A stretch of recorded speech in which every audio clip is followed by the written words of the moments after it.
नमस्कार, आदाब। मेरा ओकराम, आप देख रहे हैं दैनिक देवभूमि समाचार। हरिद्वार से कानपुर तक जाने वाली गंग नहर को साफ सफाई और मरम्मत कार्यों के लिए बंद कर दिया गया, जिसके बाद हर की पौड़ी क्षेत्र का नज़ारा कुछ अलग ही देखने को मिल रहा है। गंग नहर सूखने के बाद यहाँ अंग्रेजों के शासनकाल में बनाया गया ट्रैक चर्चाओं का विषय बना हुआ है। इस ट्रैक से ब्रिटिश काल के ऑफिसर्स गंग नहर के निरीक्षण करने के लिए आते जाते थे। हरिद्वार के वरिष्ठ नागरिकों द्वारा बताया गया कि ये ट्रैक लगभग 2 से 3 किलोमीटर लंबा है। उस समय सड़कें पुल ज़्यादा नहीं हुआ करते थे, इसलिए अंग्रेजी अफसर इस ट्रैक को आने जाने में इस्तेमाल किया करते थे।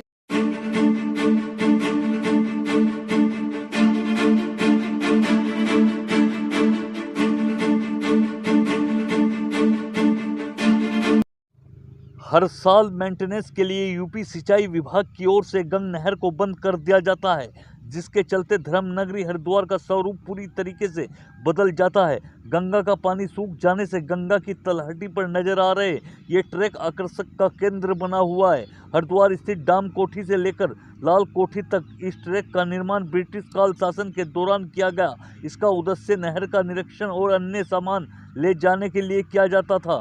हरिद्वार के पुराने जानकार बताते हैं कि 1840 के आसपास गंग नहर के निर्माण के दौरान इन ट्रैक पर चलने वाले हाथ गाड़ी का इस्तेमाल निर्माण सामग्री ढोने के लिए किया जाता था। भीमगोड़ा बैराज में डाम कोठी तक डैम के तटबंध बनाए जाने के काम पूरा होने के बाद अंग्रेज अफसर निरीक्षण करने के लिए इस ट्रैक पर गाड़ियों का इस्तेमाल किया करते थे। आज़ाद भारत में भी इसके स्वरूप को हमने भी देखा है। हमने कई बार बैठकर बच्चे बूढ़े लोग घुमा करते थे, मगर बदलते शुरू के हिसाब से जैसे बाईपास सड़क का निर्माण हुआ तो भीमगोड़ा बैराज के आसपास का स्वरूप बदल गया।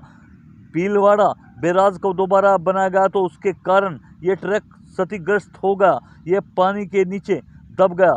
देखे खास रिपोर्ट। सन 1850 के आसपास लॉर्ड कोटले ने इंग्लिश टाइम में यहाँ से गंगा जी से एक नहर निकालने के लिए यहाँ डैम बनाया।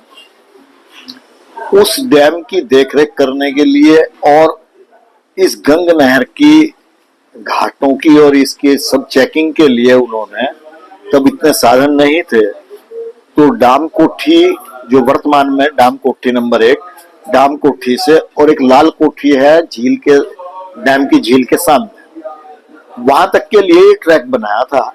इस ट्रैक पे ट्रॉली से अंग्रेज ऑफिसर्स अपनी इसकी नहर की चेकिंग और ये सब करते थे।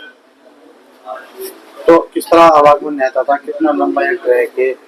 ये लगभग 2.5 किलोमीटर का ये ट्रैक है।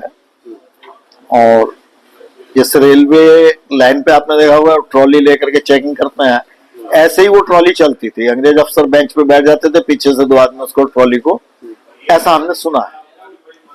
जब भी नहरबंदी होती है तो ये ट्रैक अलग पूरा ही देखना शुरू हो जाता है, दिखता है एक आकर्षण का केंद्र बना हुआ है। तो जब से ये गंगा जी के उस पार से सड़कें बनी है, केबल स्टड पुल वगैरह बने हैं, तब से उन्होंने बस वो मलबे में नीचे दब गई, निकाली है नहीं।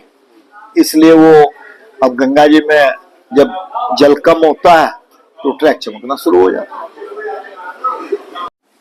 देखिए, ये जो ट्रैक बना हुआ है, ये रेलवे ट्रैक जो है अंग्रेजी शासन काल के समय से, जब गंगा नहर बन रही थी, कर्नल काटले जिसको बना रहे थे, और उसके बाद यहाँ के जो सामान का आवाजाही करने का काम था, सामान ले जाने का काम था, जो अंग्रेजी हुकूमत के लोग यहाँ से आवागमन करते थे, उस सब चीज की देखरेख करते थे, तो अपनी सहूलियत के लिए इस प्रकार का उन्होंने रेलवे ट्रैक लगाया, ना कि ये नागरिकों को या आम यात्रियों को लाने ले जाने वाला रेलवे ट्रैक है।